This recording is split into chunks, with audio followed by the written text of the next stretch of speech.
오늘 우리가 에스겔서 25장부터, 이게 지난해 우리가 24장을 봤죠? 지난주에. 24장까지 해서 남유다, 북이스라엘 남유다가 멸망당하는 것을 얘기했죠. 그리고 25장부터는 이제 모든 민족, 이게 열방입니다. 열방의 모든 나라들을 오늘 심판, 멸망을 얘기하십니다. 그게 32장까지예요. 그래서 오늘은 25장을 볼 거고, 내일부터는 32장까지 해서 각각 두로, 뭐, 애국, 바벨론, 뭐, 이런 나라들이 있거든요. 그런 나라에 맞춰가지고 설교를 준비하겠습니다. 그리고 33장에는 에스겔이 또 두 번째 파수꾼의 또 사명을 받습니다. 그래서 에스겔은 3장과 33장에 두 번 소명을 받는 그런 장면이 나오죠. 그는 이제 참고로 알고 계시면 될 것 같고요. 오늘은 모든 민족을 다스리시는 하나님, 이게 남유다 북이스라엘의 하나님뿐만 아니라 모든 민족을 다 다스리고 계시는 하나님, 그런 하나님을 오늘 에스겔서 25장을 통해서 우리가 만났으면 좋겠습니다. 우리는 구약의 하나님 하면 어떤 생각이 떠오르죠? 이스라엘과 관계 속에서 하나님께서 복도 주시고 화도 내리시고 그렇게만 우리가 생각하고 있죠. 물론 하나님의 집중되어 있는 곳은 이스라엘이 많습니다. 그런데 하나님이 그런 이스라엘에게만 오늘 다스리시냐? 아니라는 거죠. 모든 민족이 다, 모든 사람들, 나라 다 하나님께서 다스리고 계신다라는 그런 내용들을 얘기하고 있습니다. 물론 오늘 25장부터 32장까지는 그런 모든 민족의 열방에 대한 심판을 얘기하시면서 하나님께서 다 다스리고 계신다라는 것을 얘기하고 있죠. 사랑하는 성도 여러분, 우리 또한 마찬가지죠. 우리가 종종 하나님 이렇게 부를 때 어떤 하나님으로 부르시죠? 나의 하나님, 우리 교회의 하나님 이러지 않나요? 근데 성경은, 그죠? 물론 구약에는 이스라엘 민족과 그리고 신약에는 교회와 함께 하시는 하나님, 뭐 틀린 것은 아닙니다. 근데 하나님이 우리 입장에서 그렇게 불려지지, 하나님 입장에서는 모든 민족, 모든 나라가 다 하나님 것이라는 거죠. 천지를 다 만드셨기 때문이죠. 에스겔서 25장은 그 사실을 보여주는 겁니다. 이스라엘 주변의 네 나라, 오늘 25장에는 네 나라가 등장합니다. 여기 암몬, 우리가 좀 전에 읽었던 나라가 암몬이고요. 그리고 모압, 에돔, 블레셋. 이 네 나라에 대한 하나님의 심판이 왜 이루어지고 왜 이렇게 하나님께서 하셔야 되는지 그 이유를 설명하고 있습니다. 그들은 그들 나름대로 권력이라든지 역사, 자존심 앞에서 하나님 앞에서는 아무 의미가 없는 거죠. 근데 그들이 그런 고집, 교만 뭐 이런 걸로 말미암아 그들이 그들 나름대로 그런 민족 하나님을 알지는 못하지만 그들 나름대로 그런 삶을 살아가는 나라들에 대한 하나님께서 말씀하고 있죠. 예수계시 25장은 모든 민족을 다스리는 분은 오직 하나님 한 분이시다라는 것을 얘기합니다. 근데 각 나라에는 자기들 신이 있어요. 그걸 우리는 이제 우리 입장에서는 우상이라는데 그들 나라 애들은 또 자기들 나름대로 신이라고 얘기하는 거죠. 그런데 그 신들은 사람들이 다 만든 신이라는 거죠. 그리고 그들이 사람의 생각에 상상으로 만들어진 신의 모양을 하고 있다라는 거죠. 근데 그런 것들은 잠시 잠깐이라는 겁니다. 오늘 우리가 말하고 있는 천지를 만드신 여호와 하나님 앞에서는 모든 것들이 그죠? 불꽃 우리 뭐죠? 촛불을 켜놓으면 바람이 슉 불면 어때요?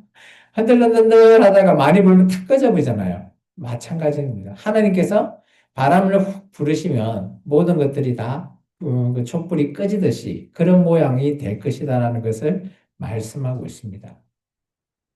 그러다 보니까 결론은 이런 것입니다. 물론 그 각 나라 자기 나름대로 죄가 다 달라요. 근데 하나님의 결론은 하나입니다. 하나님의 심판은 믿는 자나 믿지 않는 자나 동일하게 그 심판은 피할 수 없다라는 것이 오늘 에스겔서 25장에 등장하고 있는 결론이죠. 단지 뭐 과거 이 구약이니까 뭐 과거의 민족들, 나라에 대한 그런 설명으로만 또 받아들이시면 또 안 되는 그 이유가 오늘날 우리에게도 마치 그런 모양을 이제 우리는 과거에 뭐 에돔, 암몬, 뭐 모함 이들의 어떤 악행들 이런 것들이 지금 우리에게도 우리 사회에도 여전히 동일한 모양으로 갖고 있다라는 거예요. 그게 바로 악이라는 겁니다. 악. 이제 그로 말미암아 하나님께서 그런 악을 제하여 주시는 방법이 바로 심판이라는 거예요. 그래서 이 심판이라는 것은 하나님의 공의로운 그 심판이기 때문에 오늘 우리가 거룩해질 수 있고 은혜로워질 수 있다라는 것을 말하고 있습니다. 그래서 오늘 우리가 이 말씀 안에서 우리는 우리의 믿음을 좀 더 새롭게 하시고 뭐 하나님께서는 우리뿐만 교회뿐만 아니라 믿지 않는 자에게서도 하나님께서는 함께 하신다. 대신 그들은 하나님을 모르는 무지함으로 말미암아 그 길이 옳다라고만 주장하고 나아간다라는 겁니다. 오늘 각 민족의 이런 제약이 과연 지금 우리 사회에 어떤 모양과 비슷하게 닮아져 있고 우리가 어떻게 살아가야 되는지를 말씀을 통해서 조금 살펴볼까 합니다. 먼저 우리가 좀 전에 읽었던 암몬에 대한 내용이죠. 암몬은 왜 멸망당했냐? 예루살렘이 멸망당할 때 뒤에서 손뼉을 치고 거기에 일조했다라는 겁니다. 그러다 보니까 하나님께서 그 하나님의 백성의 고통, 그것을 조롱한 그들에게 말하고 있죠. 우리 말씀을 한번 볼까요? 에스겔서 25장 2절과 3절입니다. 같이 읽습니다. 인자야 내 얼굴을 암몬 족속에게 돌리고 그들에게 예언하라. 너는 암몬 족속에게 이르기를 너희는 주 여호와의 말씀을 들을지어다. 주 여호와께서 이같이 말씀하셨느니라. 내 성소가 더럽힘을 받을 때 내가 그것에 관하여 이스라엘 땅이 황폐해질 때 내가 그것에 관하여 유다 족속이 사로잡힐 때 내가 그들에게 대하여 이르기를 아하 좋다 하도다. 그죠? 남유다, 예루살렘, 이런 성소가 다 무너질 때 뒤에서 박수 치고 있어. 잘해요, 잘해요. 하나님이 그거 다 보고 계신다는 거죠. 이것은 뭐 과거에 암몬에게만 얘기하는 그런 상황은 아니라고 저는 생각합니다. 물론 암몬이라는 나라가, 그죠? 그런 유다나 이런 하나님의 백성과 그렇게 친하지는 않았죠. 늘 전쟁만 있고 이러다 보니까 한 나라가 멸망당하면 당연히 좋아할 수 있다라고는 생각합니다. 그렇지만 하나님께서는 그 모든 것들을 그냥 지켜보고만 있고 아무렇게 하지 않았다? 그렇지는 않았다라는 거죠. 하나님은 남의 아픔을 즐거워하는 그런 삶을 결코 가볍게 여기지 않는 거예요. 그렇다면 오늘 암몬과 같은 행동 우리도 할 수 있어요. 그죠? 우리나라 속담이 딱 정확하게 여기에 해당되는 거 있잖아요.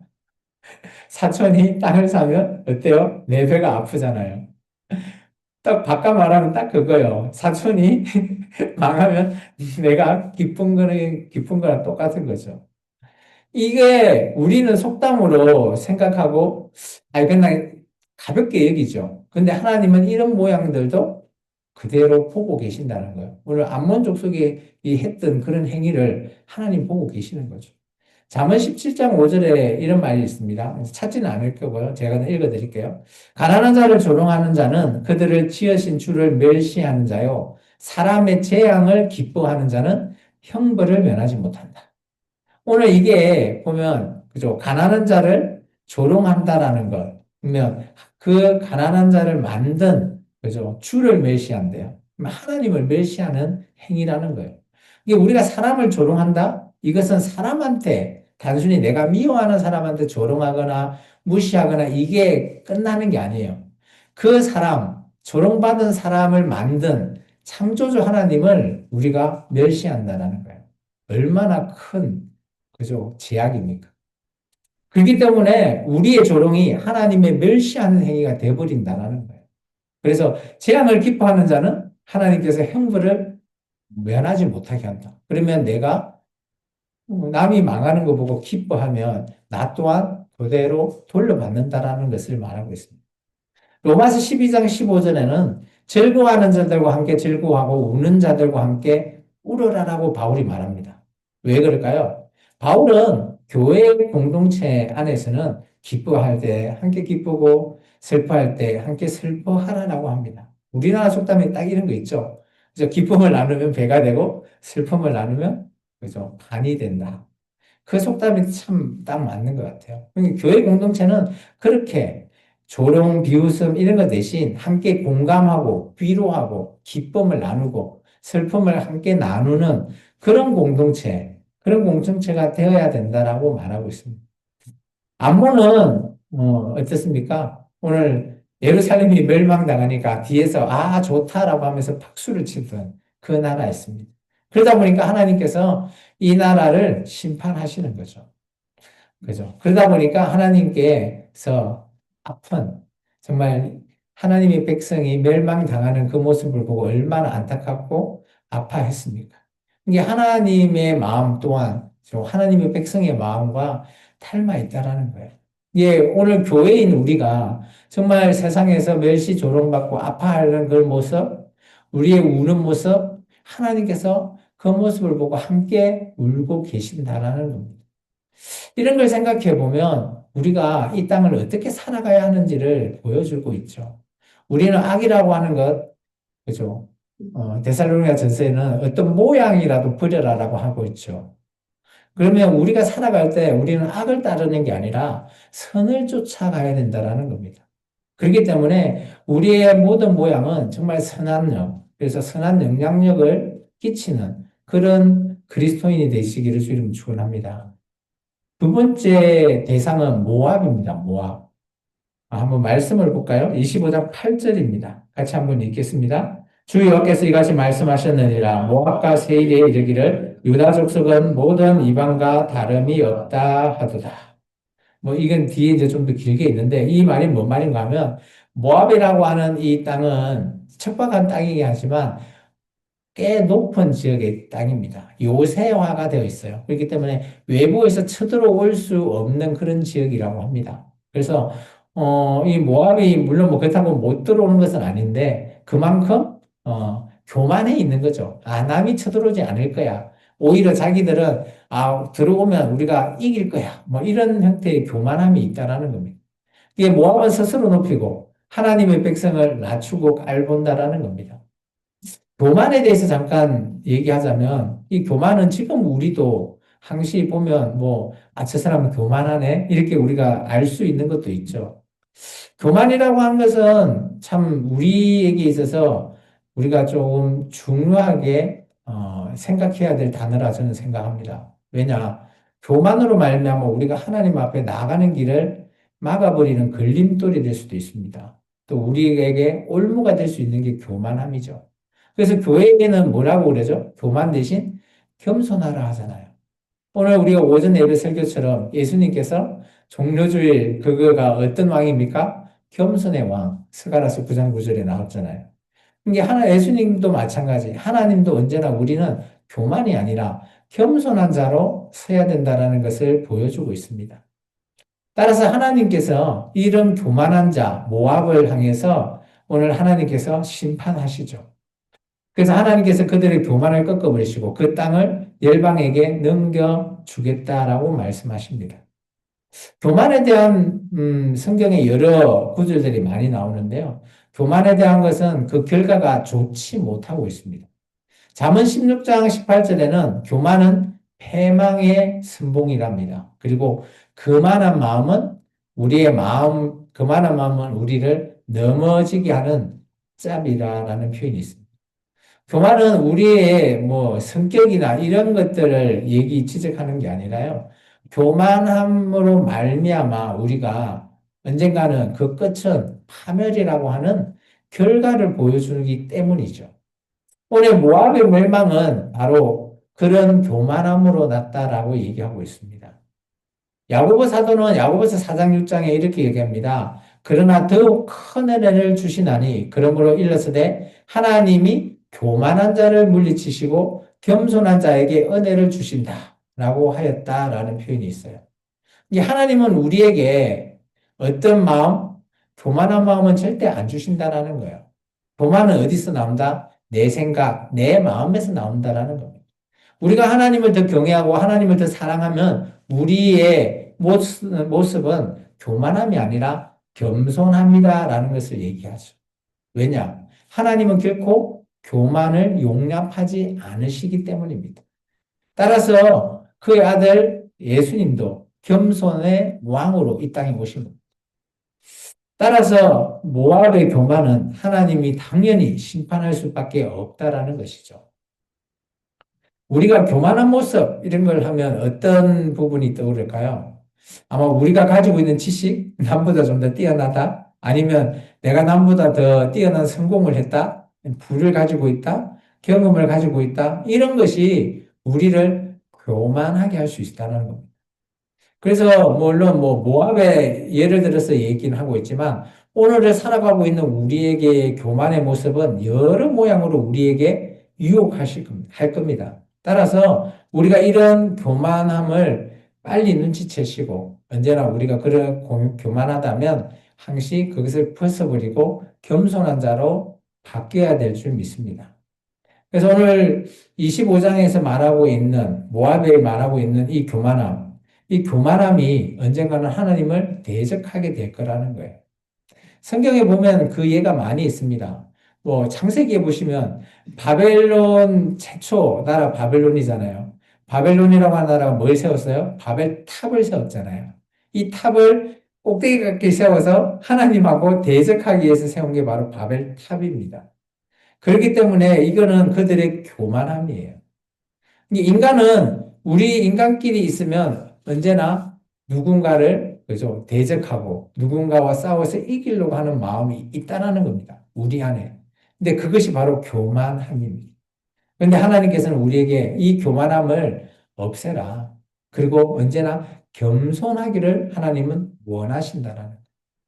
물론 우리가 인간적으로 겸손할 수는 있습니다. 우리의 삶이 겸손할 수 있죠. 근데 그 모든 것들이 내가 할 수 있다고 할 수 있는 것은 절대 아니라고 봐요. 하나님께서 함께 해주시고, 하나님의 말씀 속에서 우리가 지키고 순종해 나아갈 때, 우리가 교만함이 벗어지고, 겸손함으로 나아가지 않을까 저는 생각합니다. 그래서 겸손은 내가 겸손해지려고 겸손해지는 것도 아니고요. 하나님의 말씀을 지키고 순종하며 따를 때 가능하다라고 저는 생각합니다. 세 번째는, 그죠? 악이, 원한을, 품고 있는 종족이 있습니다. 바로, 뭐, 블레셋, 에돔이라고 하는 나라인데요. 오늘 그들을 왜 하나님께서 파기하나? 그들의 하고 있는 행위가 악하다는 거예요. 악하다라는 것을 하나님은 두고 볼 수가 없는 겁니다. 왜냐? 이 악은 우리의 죄로 오게 되고요. 이 죄는 바울에 의하면, 그죠? 그 결과는 사망에 이르게 되기 때문입니다. 우리 말씀을 한번 볼까요? 12절과 13절입니다. 같이 읽습니다. 주 여호와께서 이같이 말씀하셨느니라. 에돔이 유다 족속을 쳐서 원수를 갚았고 원수를 갚음으로 심히 범죄하였도다. 그러므로 주 여호와께서 이같이 말씀하셨느니라. 내가 내 손을 에돔에 펴서 사람과 짐승을 그 가운데 끊어 대만에서부터 황폐하게 하리니 드단까지 칼에 엎드러지리라. 뭐, 이 보면 지명도 나오는데, 이 지명은 이제 에돔의 지명입니다. 그리고 이제 15절 이후에는 블레셋에 대해서 하나님께서 어떻게 하시겠다라는 말씀이 나오죠. 이 에돔이라고 하는 나라가 에서의 나라잖아요. 그러면 이스라엘과 에서는 어떤 지간입니까? 형제 지간 아니에요? 형제의 나라인데, 형제 예루살렘이 멸망당할 때, 그죠? 남유다를 도와주는 게 아니라 바벨론 편에 서서, 그죠?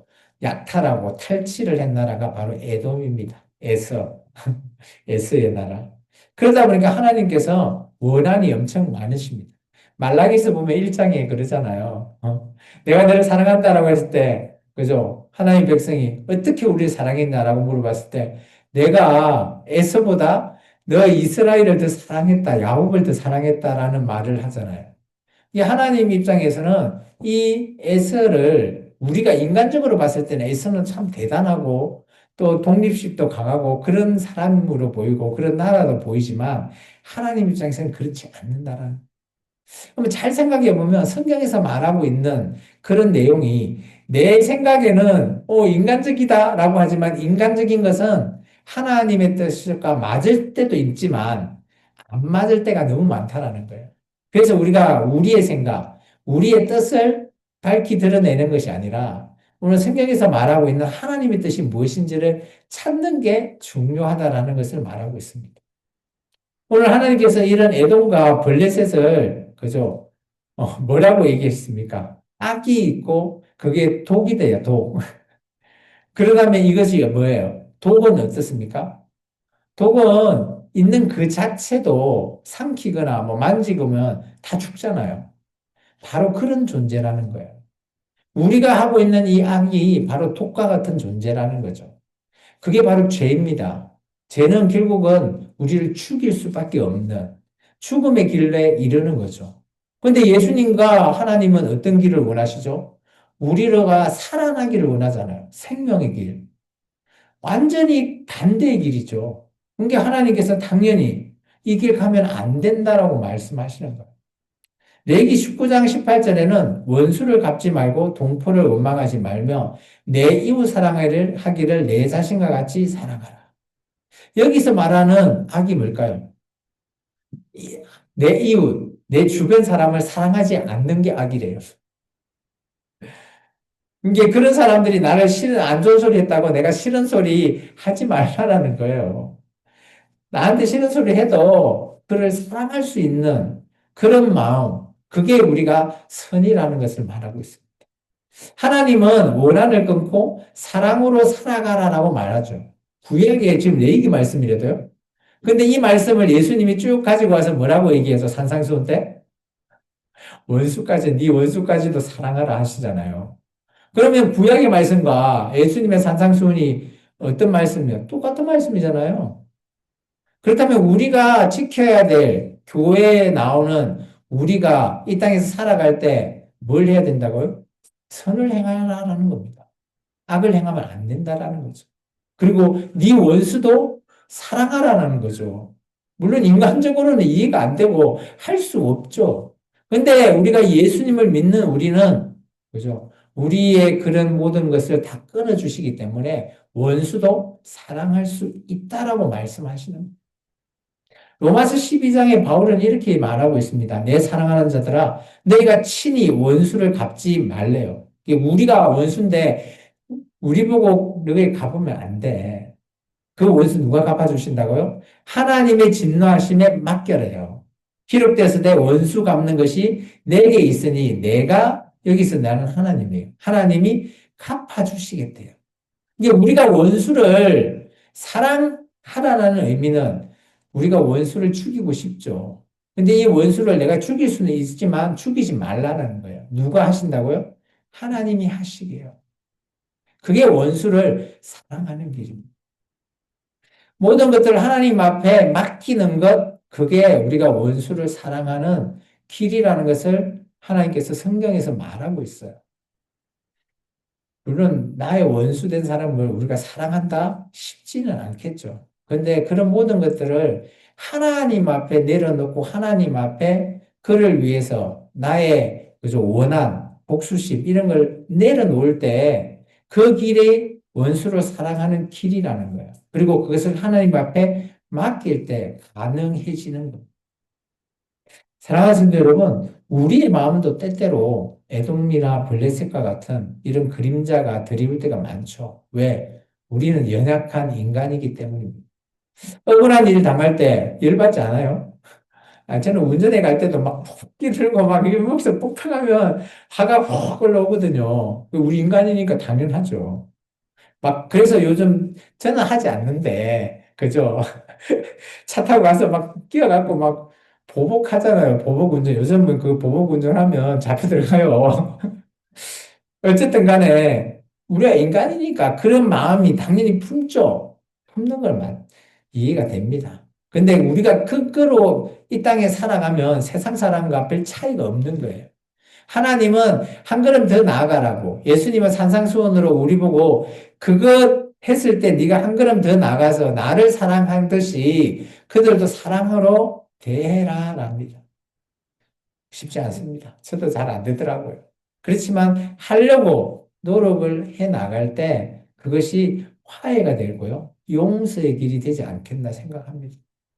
저도 이제 예전에 운전할 때하고 지금 운전할 때 요즘 깨닫는 게 별로 모르겠어요. 제 아내는 인정하지 않겠지만 많이 저는 좋아졌다고 저는 생각해요. 정말 많이 욱하는 것이 옛날에 많았는데 요즘은 욱하는 거 잘 많이 없더라고요. 횟수도 많이 준 것 같고.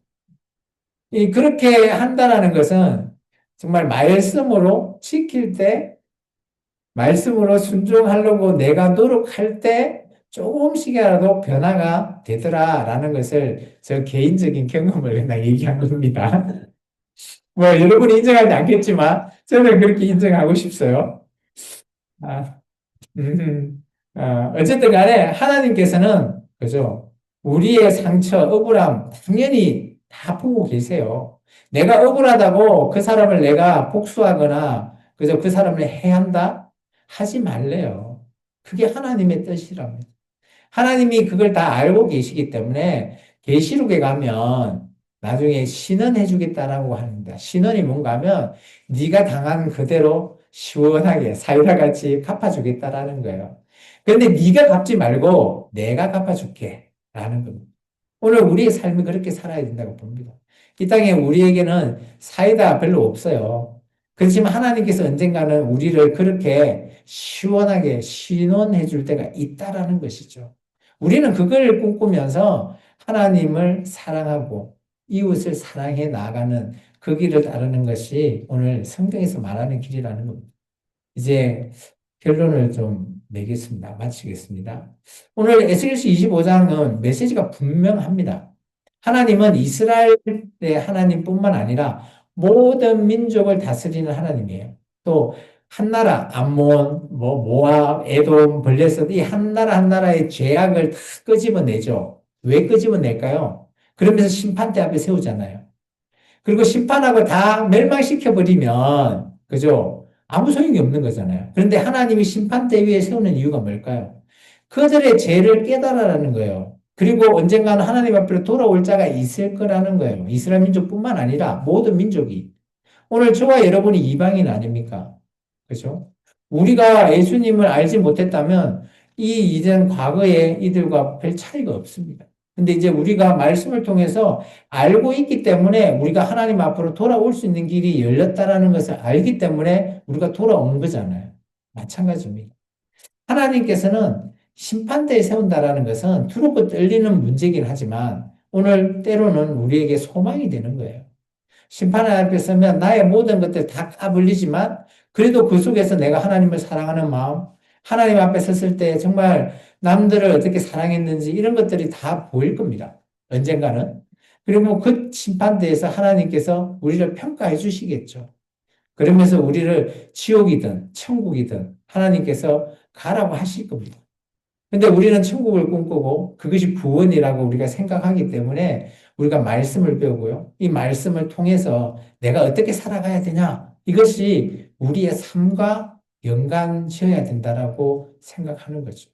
그래서 구약에 있는 이 에스겔서에 3,500년 전에 있는 이런 얘기를 지금 우리가 배울 필요가 있냐라고 말하는 사람도 있지만 저는 배울 필요가 있다고 봅니다. 왜냐? 과거의 사람이나 지금 우리나 뭐 과학적 문명 이런 것들은 다르겠지만 생각, 가장 기초적인 그런 것들은 동일하다고 봅니다. 따라서 하나님의 그런 심정, 하나님께서 어떻게 살아가야 되는지를 제시해주고 있는 이 길은 과거의 사람이나 지금 우리나 아니면 앞으로 우리 후손들이나 동일한 길을 걷는다고 봅니다. 그 중에 가장 중요한 것은 본인의 결단, 내가 십자가의 길을 갈 것이냐, 말 것이냐는 겁니다. 오늘 오전에 쓸 것처럼 호산나 그 길만 내가 따를 것이냐, 아니면 십자가의 길로 갈 것이냐라는 문제죠. 오늘 에스겔서 25장을 잘 붙드시고, 오늘 우리도 사랑하시는 하나님, 또한 믿지 않는 세상 사람도 사랑하시는 하나님. 그렇다면 내가 그런 믿지 않는 사람도 하나님께 돌아오게 내가 복음의 말씀을 전해야 되겠다라고 하는 결단 또한 우리에게 제시해주고 있지 않나 그렇게 생각되어집니다. 전도라는 것이 그냥 이렇게 뭐 절기 때 막 그때만 물론 전도를 하곤 하지만 평상시에도 참 우리 주변에 예수님을 모르는 자에게 우리가 정말 예수님을 사랑하는 마음이 있다면 또 한마디 건네는 것 또한 저는 전도라고 생각합니다. 그 사람이 받아들이고 하나님 앞에 돌아오는 그 시간은 다 다르고 언제가 될지 알 수는 없지만 우리가 그 한마디를 건네는 것 이것이 더 저는 소중하다고 봅니다. 그래서 제가 여러분에게 물론 뭐 이렇게 전도하기 위해서 초청잔치 위해서 같이 전도합시다라고 하지만 그게 부담스러워 할 수도 있겠죠. 그렇지만 그 사람을 내가 사랑한다면 그런 한마디 건네는 것, 그게 어렵겠지만 충분히 할 수 있는 가치가 있다 저는 생각합니다.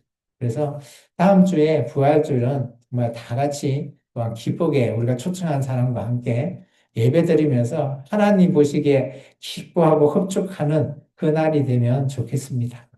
예, 기도하겠습니다. 주님 감사합니다. 오늘도 귀한 말씀을 통해서 하나님의 뜻이 어디 있는지